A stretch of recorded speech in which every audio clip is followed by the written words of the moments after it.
Welcome to Fintech CTO Talks, the podcast that goes behind the scenes with the leaders solving the challenges in the finance industry. Money moves fast. Does Fintech keep up? Let's find out. I am Ami. I sit down with technology leaders, CTOs, engineers, and innovators who are shaping the industry of financial technology. Together, we'll explore the platforms, the code, the bold ideas that are shaping the future. And yes, making it a little fun on the way. Today's guest is Mudit Gupta, a finance and technology consultant and enthusiast at the intersection of advanced analytics and innovation. A charter holder of CFA, FRM, CQF, and CAIA, Mudit brings deep expertise in financial markets and complex instruments. He specializes in valuation of complex financial instruments, derivative valuation, and market risk. He is a strong advocate for continuous learning. He is equally passionate about teaching and knowledge sharing and is always open to meaningful conversations around finance and technology. Today, in this episode, he would be talking about the race of implementing AI into finance. Mudit, we welcome you to the podcast. Thank you so much, Amy. I'm really glad to be a part of your podcast. Thank you so much for inviting me. Absolutely. So, like, my first question, Mudit, to you is that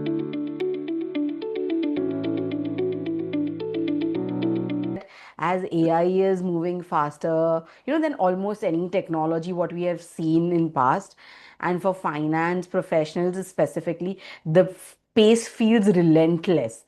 So how do you personally keep up with that, and what do you think is happening into the finance industry? When you merge finance and AI or finance and technology together for the professionals. That's a very valid question. So first of all, we all feel that AI is very scary. We all feel that, right? And one of the reasons why I specifically feel that AI is scary is because the pace at which it is evolving. It is evolving at a super pace. Every day I open up the news and there is definitely some new models that is out, some new technology that is out, any new company that is releasing tech. So being updated with the AI is itself a task. And to your question, how do I keep myself updated? I just take AI's help. I've built some automation where it gives me all of the updates, in my WhatsApp. But yeah, I know that exploring everything, every new releases, every new tech that's out there becomes very tiring, but also very interesting at the same time because just knowing that AI can do so much more and that too evolving at such a fast pace, that is pretty scary. Yeah. And how about in the finance industry? How are people taking that in? And is the adoption easy, smooth, or is it becoming difficult? Because finance is a very huge sector. Yeah, so I feel that currently the pace at which AI is growing, it is like a generic AI that's growing, not specifically into finance, like generic AI models that's coming out. Now, adoption in finance, I have seen personally, it's not very much out there right now in finance. There are, players like Goldman Sachs and then JP Morgan, they have invested quite heavily into AI. They have integrated Anthropic's Claude completely into their systems. So Correct. those things are happening. But specifically, if I speak in my space, valuation space, I still see that we still have that first mover advantage over here to up for the grabs. And adoption in our space, valuation space, is pretty slow as of now. But again, the pace at which it's growing, we have to be on our toes and just start integrating already. Correct.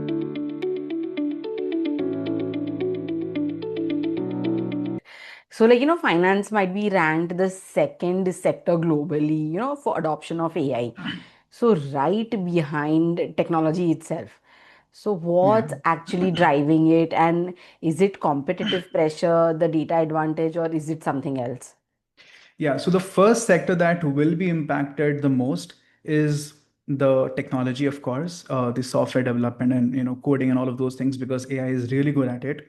The second sector is actually finance and banking because there you have a lot of research that you do, a lot of number crunching that you do, right? A lot of judgments that you have to take, which wherein the AI can help quite a lot.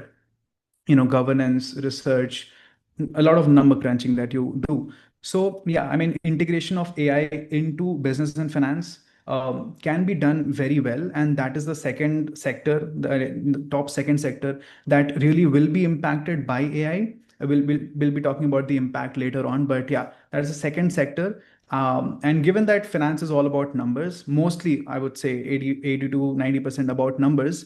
So yeah, AI can really handle numbers very well. Yeah. Correct.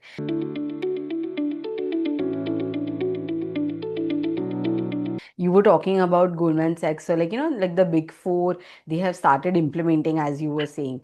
So, in the global banking Yes. and the major professional services firms, all have made significant AI commitments. So, what are the patterns in what they are actually deploying versus what they are announcing publicly? Is there a gap between the press releases and the reality on the ground? Very good question again. So, as I said, that the first mover advantage is still there, especially in valuation space, up for grabs. But how do you know that? Maybe people are working relentlessly, in making some valuation AI tools or something like that, and specifically in finance in general. So, yeah, that is a very good point that what we see out there in the news, which is publicly available, that may be an incomplete information because there are so many people working relentlessly in all of these latest AI tech, cutting edge technology and building something. So that again is very scary because you think that you may have the first mover advantage, but if you don't have anything already built 80% already, you may probably not have any first mover advantage. So yeah, it is very different. And Goldman Sachs and JP Morgan, they both have indeed released publicly that they have been integrating quite a lot. Goldman actually worked with Anthropic guys for like 6 months. Hmm. Goldman had those people integrate complete Claude into their system for a specific division. So yeah, the work is ongoing, and yeah, that is what the reality is currently. Absolutely.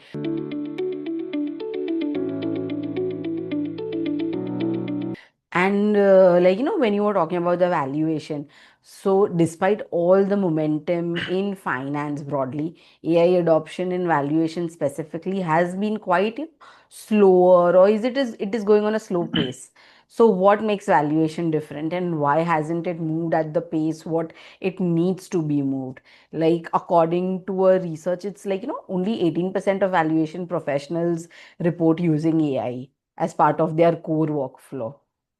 Yeah, so there are a few things over here. First of all, the governance. So mostly what we do in valuation is at the end for financial reporting purposes, where the regulators come into picture. So there are those things that has to be taken into consideration. And the second thing I feel is that there is a lot of subjectivity involved in valuation. And specifically, if I talk about complex securities valuation, there's a lot of subjectivity. You have to take a lot of calls. It is not like a set model that you just run and you get the numbers and that is the value. Transactions can be very complex, instruments can be very complex. So that subjectivity factor is something which will hold our jobs. Even though AI evolves a lot, we would still have our jobs because there is a lot of subjectivity there, which would definitely need humans. So I think that may be one of the reasons why AI integration in valuation currently is a little slow, but I don't see any other reason. I really think that it has been slow, but it could have been really, really good by now. I'm not sure why it is slow, but yeah, I'm making my efforts in my domain to just make sure that we are actually integrating AI at every step in valuation. Correct.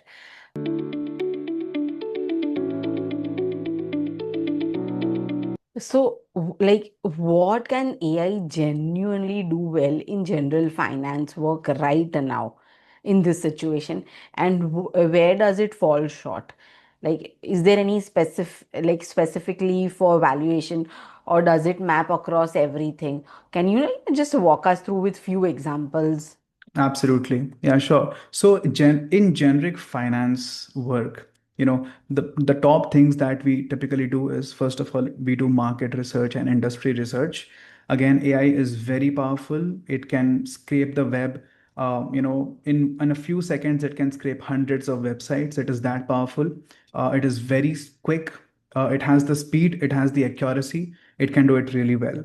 Then we have company research, again, web scraping, news aggregation, right?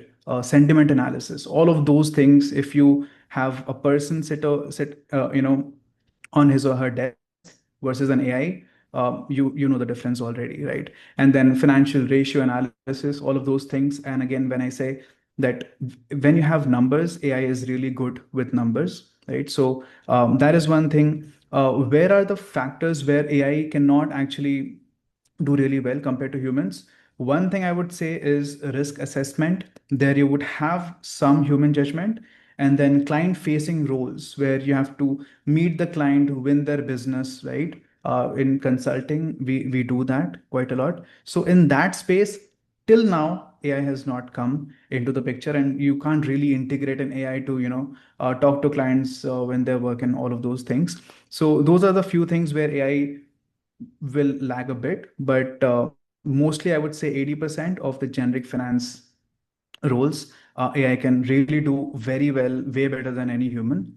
So this was about generic finance. If I talk about valuation specifically, in valuation role, one very important thing that every valuation starts off with is agreements. We have to read a lot of Hmm. agreements. We have to summarize the agreement. We have to interpret the agreements, because a few agreements can be like really very complex the way lawyers write the agreements, right? So doing that, the AI is again very efficient in doing that. I would say the efficiency is not as much as number crunching, because there are a lot of times where the AI fails to interpret the agreement in the right way. This is what we Okay. typically experience in at work, that AI is not really very good in agreement summarizing and agreement interpretation, but I would say it is 80% there, right? And then when I specifically talk about valuation of complex securities, making the models, handling the models with that level of complexity is very difficult. AI is not there yet, I can say so. We all know that the whole finance industry works in one tool, which is Microsoft Excel, right? I would say 80% of it works in Excel.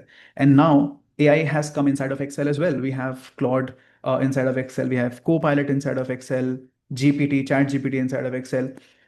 Is it good? I have tried it. It is not that great. But again, as we know that AI evolves at such a great pace, it is just a matter of time, when the AI would actually handle all of your model, do the modeling itself, just a matter of time. But AI is not there yet. So in terms of model building, I would say AI is not there yet, but it will absolutely be there yet. I am very confident about that, at the pace that it is going. And then in valuation, what do we have? We have document creation, we have memo creation, we have valuation report creation. Again, we all know how integration of PowerPoint and Microsoft Office is with Claude and other AI tools. So of course that is also very easy, can be very easily and very effectively done by AI.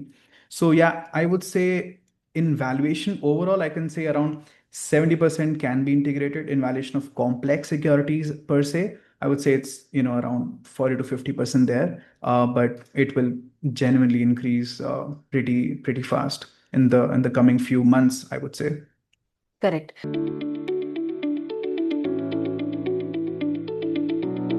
So when you were talking about that AI has been integrated into spreadsheets like Excels and PowerPoints and everything, then does that finally remove the last practical barrier between AI and the core finance work?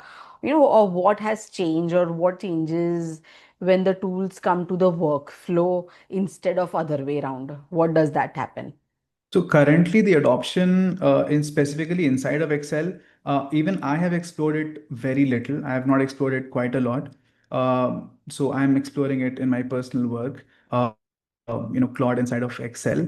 But having said that, at the end, if you don't trust the AI very much, you will have to review. I mean, someone has to review the AI work as well, right? You Hmm. can't have like complete blind 100% trust that whatever AI has done is correct. And I've done a lot of examples, a lot of testing. Again, AI is not that great inside of Excel. So I think even though in a few months down the line, someone has to review the AI's work as well. So again, the human intervention has to be there. Human involvement will absolutely be there for a good amount of time. Correct.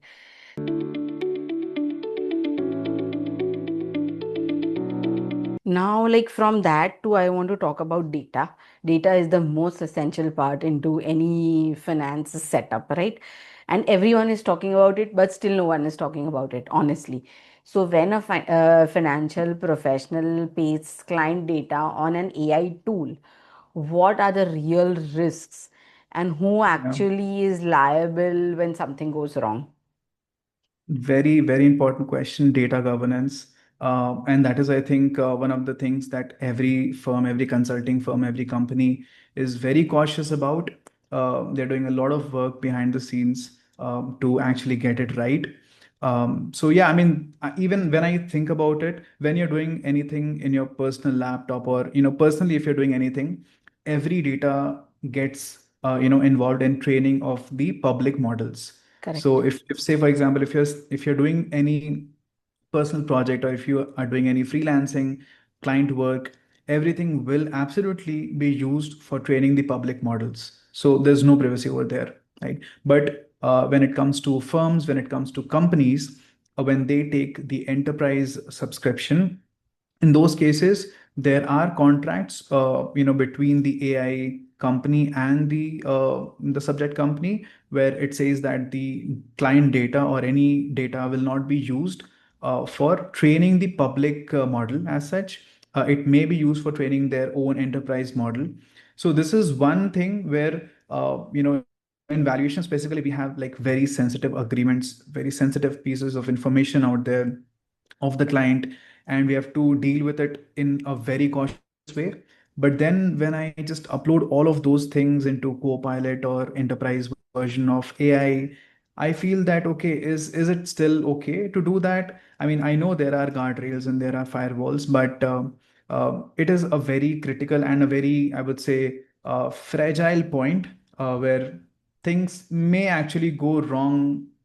So yeah, it's something which is very risky, but I'm pretty sure the companies, the AI companies and the subject companies, they are taking care of it pretty well. But yeah, this is again something which we should be always cautious about at work as well as in our personal work that we are doing. Correct. 60% of financial firms currently lack a formal AI data governance framework or training. And there are chances that the data can, get misused or multiple things can happen with the data. So, according to your experience, how to stop it? Are there any few things which we need to take care of? See, to answer this question, I really don't know the answer to this question. What you can do is you can have a contract with the AI company that the data should be secure. But the whole AI is based on LLM, large language model, which is based on deep learning, modules, deep learning algorithm, which is a complete black box. So you don't know if you're getting, you put X, you get Y. You don't know how you got Y, right? So it is a complete black box. So can you actually prove that your data has not been used for the models? No, there's no way of proving it, right? Hmm. So all I can say is that if you are having any contract with a specific AI company, all you can do is just have trust, because you really cannot prove that inside that black box what's happening, if they're actually using that data or not, no one can know. So that is based on, at work, the big companies having contract with the AI companies. For your Okay. personal for your personal work, you really can't do anything. If you have to do any processing on your data, it's theirs. I mean, to the extent I know, you really can't do anything that will be used for training public LLMs. Right. So, should AI generated outputs ever appear in signed valuation reports without explicit disclosure? Like, is it possible? So If you go for legal and professional consequences, Mhm. like from that point of view. Correct. So, yeah, as and when this AI will, get integrated into valuation, into finance, and into specifically into regulatory reports and regulatory requirements, Hmm. I'm pretty sure that there will be few guidelines from the regulators. that if you are using AI, then what all you have to do, and all of those disclosures will absolutely will eventually come into into the picture, which I think people are thinking about it as we speak. The client data that we have, so we when we discuss with the client that okay, this is the data that we want from you, in our SOWs we also have this AI paragraph that we have added, that okay, this data may be used in the enterprise protection version of AI tools, that we would be using your data for, in the LLMs and all. So this is on in progress, and pretty sure there will be some guidelines from the regulators all around the world, to have specific guidelines for the use of AI into the financial needs and financial reporting. Okay.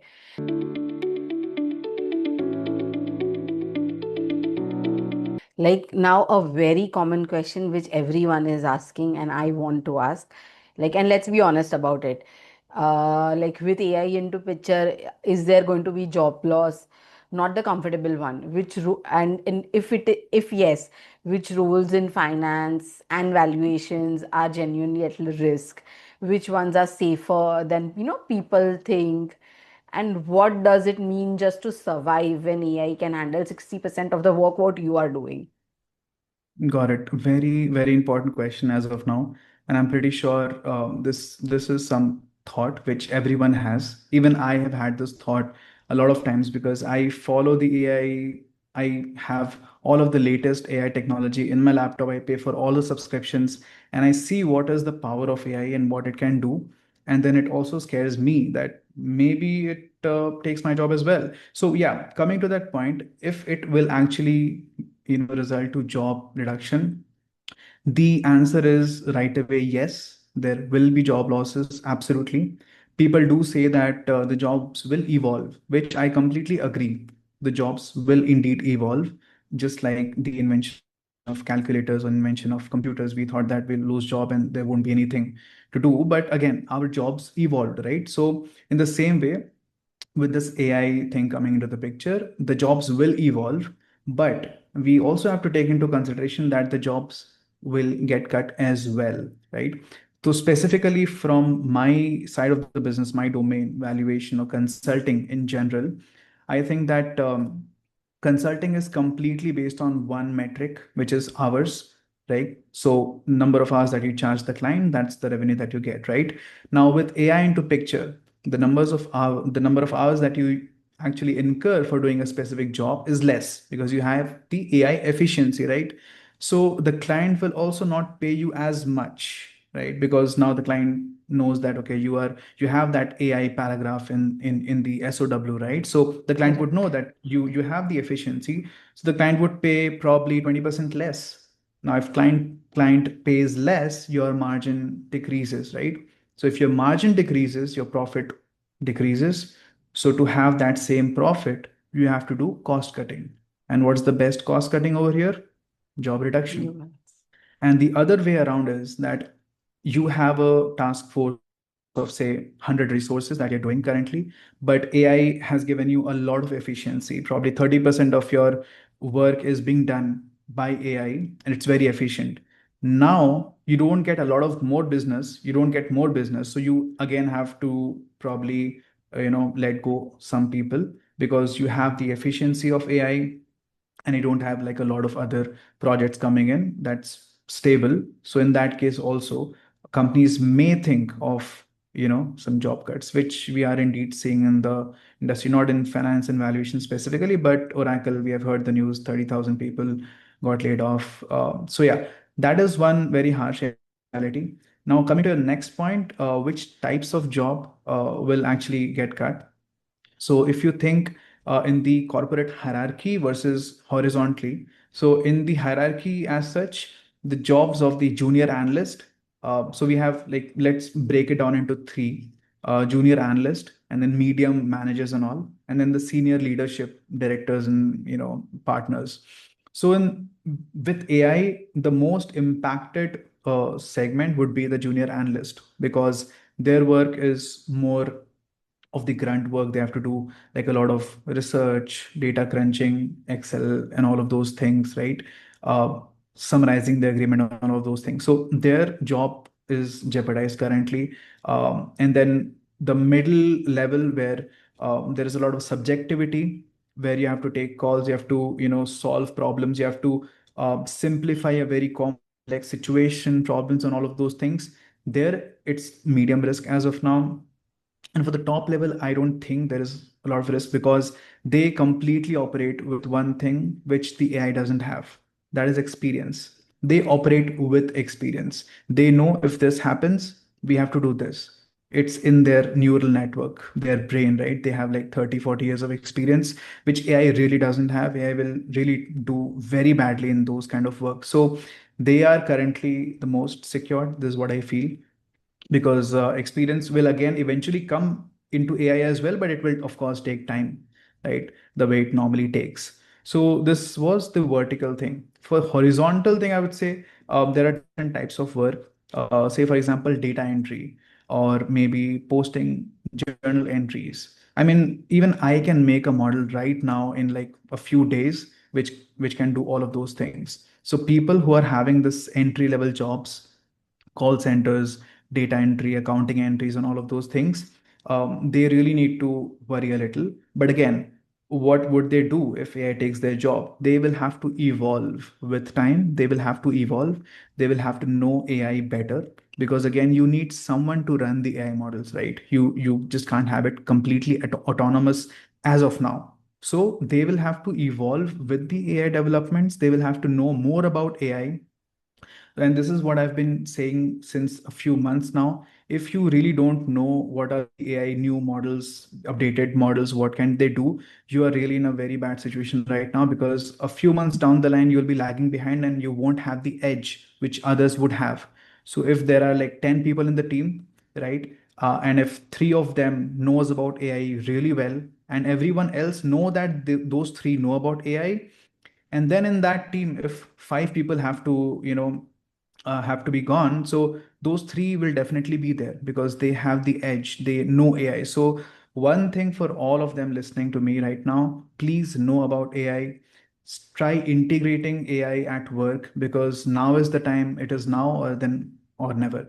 So that is one thing. And then there are more complex roles where the role is more, have more subjectivity. For example, valuation of complex security is very subjective role. Every agreement, every transaction is different. And then there are multiple other roles which would not have impact right away. But if your work is pretty standard, if you do the same thing every day again and again, and anyone else can do it, definitely AI can do it. Correct. Agree on that. So, like, the World Economic Forum projects 30% of financial services tasks will be fully automatic by, 2030. So, like, I Yeah. don't know how much of that is right, but that's the projections what are given. So, as you said, people need to learn AI, people need to integrate AI into the daily work task. So, what are the other things what today's generation or the people at seniority level need to keep in mind, in the next coming few years in the finance industry, that they can be quick in adopting and, learning AI? What to do? What are the steps there? So the steps is pretty simple. You just start doing it. That is the only one step I would say. Because if you, so I would say, like, I wrote a post long back that coding, learning how to code is like swimming. If you just know the theory that okay, this you have to do this, you have to do that, you have to do that, you can't be a good coder, right? You have to go in the mud. You have to get dirty, and only then you learn. Similar is the case with AI. You have to go to ChatGPT, Gemini, Claude. You have to write some prompts. You have to see how it can actually do your work well.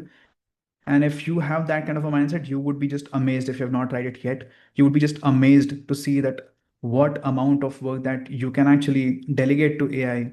And as I said, with the AI evolution, knowing about AI and having the edge is, I think, the thing for survival, I would say. Okay. The last question into this section is, Sure. like, when we are talking about next 5 years or next 10 years of projection, and everyone is talking about AI, and as the topic is, the race of implementing AI into finance.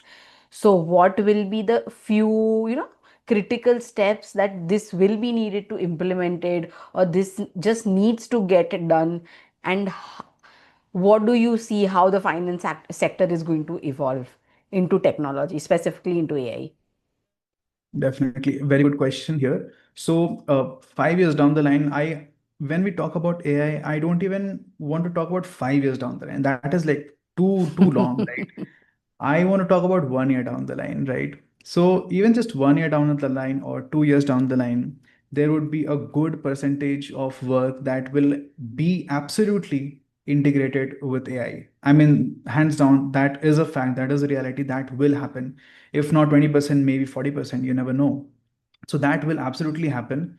And that is why I urge everyone to know about AI, be friendly with it, and try and explore it. And specifically in consulting line of business, what I think is consulting will become more of a subscription based service with AI, there. Because now, for example, if you are having some standard tasks that you can do, that everyone can do, so you just create an AI bot for that and you sell it as a subscription to the clients, right? So I really see this consulting space with standard projects, standard complexity projects, to move towards this subscription based business rather than actually consulting businesses. This is what I have in mind, that this may happen. And definitely 1 or 2 years down the line, 20 to 30% will absolutely be mandatorily implemented, with AI.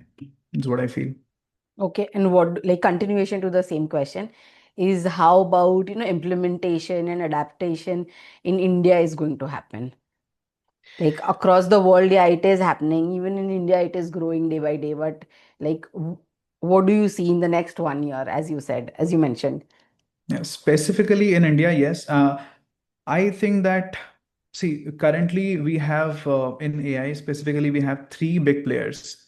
We have OpenAI, we have Google, and then we have Anthropic. These three Correct. big players, giants, they have their customized LLMs. Meta is trying to catch up, but it's not there yet. So we have only these three players, right? All are US based. Hmm. So whatever AI that you use, whatever you do, the base is America, the base is US, right? We have a lot of AI startups in India as well, but they're not as good as these three giants, of course, because they have the first mover advantage. They have their LLMs trained since pretty long. So the point is, everything is based out of the US, and those US companies, they really want India to be on board, because of course data, we have the numbers, we have like a lot of population, of course, we know probably 150 crore. And we we are actually training their models, we are making their models better every day. So that is the reason why OpenAI has given like Go subscription for free for all the Hmm. Indian users. Google has given like a pro subscription for free with 2 TB of data to all geo users, right? So they really want Indians to get on board, which is a good thing as well as a not so good thing, because of course if we are using that, we are empowering America first of all. But the good thing is that we are actually getting all of those free subscriptions, so that we are also interacting with AI, and we are also knowing that what is the possibility. And that is probably the reason why we have so many Indian startups now, because they have explored in those models and then they want to build something of their own. So I would say it is a good thing more than a bad thing. So yeah, that is my take on this. Perfect.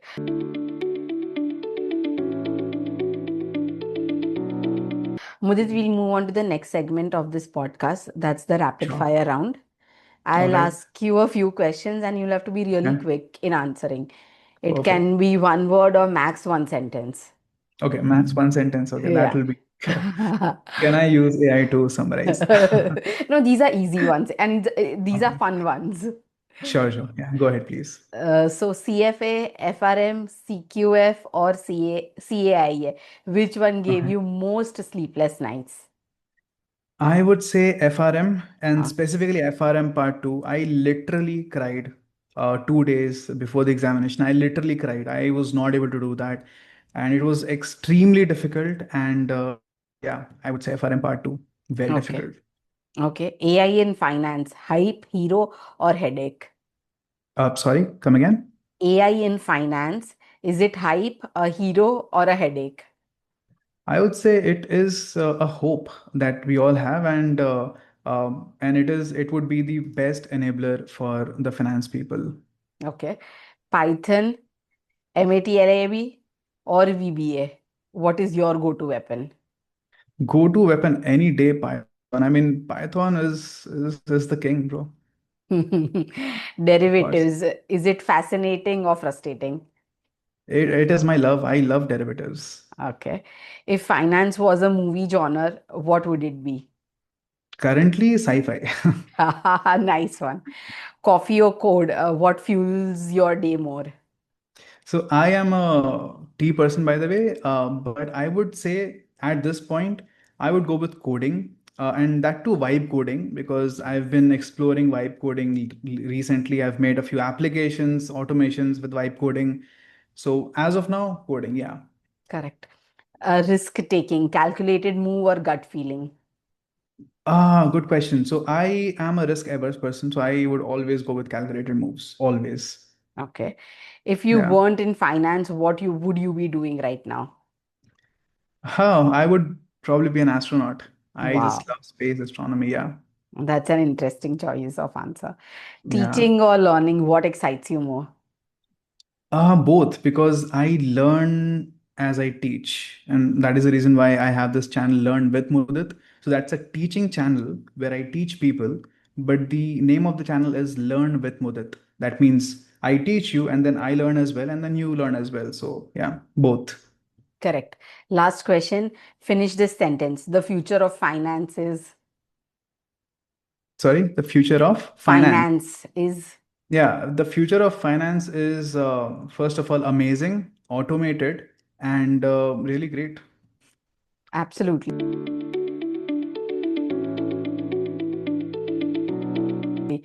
We'll move on to the next segment. You will have Okay. to answer just one question into 30 seconds. All right. Okay. What is the role of AI into finance as a whole? The role of AI in finance is often enabler.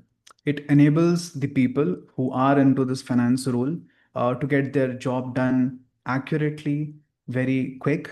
So it enables the people into finance as of now. We don't know what the future holds for AI in finance. Maybe it does most of the work, maybe it does 90% of the works, which just leaves 10% of subjective work for us. But that's like a big maybe as of now. But currently, I would say it is a very, very good enabler, which everyone in finance should explore. Absolutely.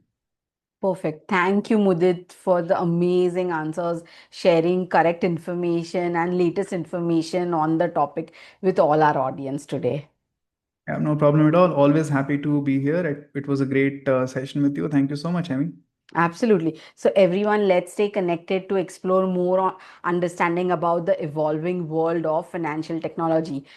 That was Mudit sharing his experiences and his perspective on FinTech CTO Talks. Let's meet in the next episode. Until then, stay curious, stay inspired, and keep exploring.